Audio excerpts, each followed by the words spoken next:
যেভাবে সৎভাবে কাজ করে যাচ্ছি আমি যেন এই সততার সাথে কাজ করতে পারি। হ্যাঁ, আপনার সবাই দোয়া। হ্যালো সিমি আপু, আপনাকে তো প্রবাসীরা অনেক দেখে, প্রবাসীরা আপনার ভিডিও অনেক পছন্দ করে, তো সেই ক্ষেত্রে প্রবাসীদের আপনার কি বলার আছে একটু বলেন।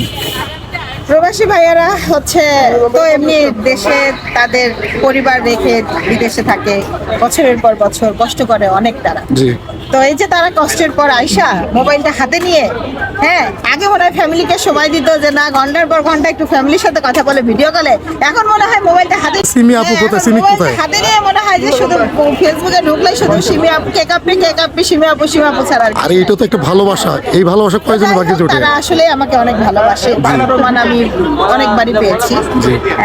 তারা অনেক দেখবেন যে বেশিরভাগ ফোনগুলাই আসে তাদের।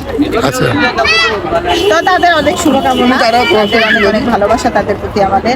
এবং তাদের প্রতি আপনার বাংলাদেশে যদি তারা আসে অবশ্যই আপনার অবশ্যই সিমি কিচিং এ আসা, অবশ্যই তারা বাংলাদেশে আসা মাত্র সিমি কিচেনে চলে আসবে আর আমাদের খাবার টেস্ট করবে, এবং Especially কিছু- আবার ওখানে বিদেশে গিয়ে আবার কমেন্ট করবে আপু আমি তো খেয়ে এসেছি আপনার খাবার। আচ্ছা, তো স্পেশাল কিছু থাকবে নাকি তখন? তাদের জন্য কোনো সুযোগ থাকবে কিনা, অফার কিছু কমিয়ে হ্যাঁ, রাখা তাদের যায়? অবশ্যই একটু আসলে ডিসকাউন্টটা কি দিব, তারা তো ভাই আসতেছে বিদেশ থেকে, তাদের কাছে ডিসকাউন্ট না উল্টা তারা সিমি আপুর জন্য সুন্দর সুন্দর কসমেটিক নিয়ে আসবেন। বেশি নেওয়া উচিত তাদের কাছে। সিমি আপুর জন্য আপনারা যারা প্রবাস থেকে আসবেন, সিমি আপুর জন্য না, কসমেটিক নিয়ে আসবেন। ধন্যবাদ, আপনারা দোয়া করবেন শুধু আমার জন্য। হ্যাঁ, দোয়া করবেন। আর শুধু আমার জন্য দোয়া করবেন, আমাকে যেন আল্লাহ সুস্থ রাখে, আমি যেন যেভাবে সৎভাবে কাজ করে যাচ্ছি আমি যেন এই সততার সাথে কাজ করতে পারি। হ্যাঁ, আপনারা সবাই দোয়া করবেন যেন সিমি আপু আসলে সততার সাথে একদম ওনার বিজনেসটাও করে যেতে পারে আর আপনাদেরকে সুন্দর সুন্দর কন্টিনিউ উপহার দিতে পারে, এটাই কামনা করে সবাই ভালো থাকবেন। আসসালামু আলাইকুম।